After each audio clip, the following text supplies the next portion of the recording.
Zenbat euskaldun inguruango zien gehien egon zien sasoian?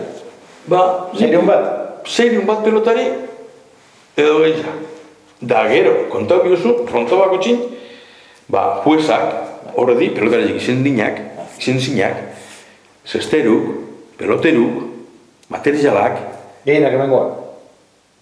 Pelotan ibiliniko jentia, aurretik, masakesteik ez idabena, hangatu da.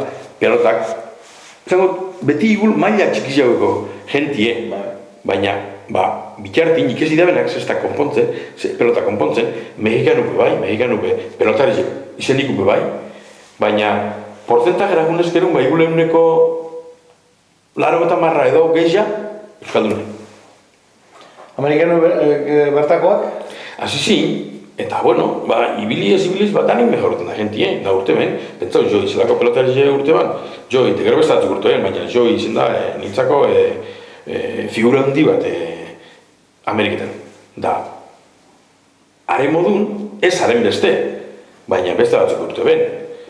Joi modoko mailaukuk ez, baina urte ben, ibiliz, zehan bertan behuzan, miamin behuzan, kantxa batzuk, amengo zen markineko Fernando Orbeak, zan, erakustailie, kantxa batzutan, eta beste kantxa batzuk egu esan. Eta horre bizen Amerikanu, Euskaldunen semi bebai, ikesten da hori, baina gehienak Amerikanu, hombre, logo pasakek guaz kompetitzeko, desbentajan ebizen, zegoen nuen betatik azte ginen frontoietan.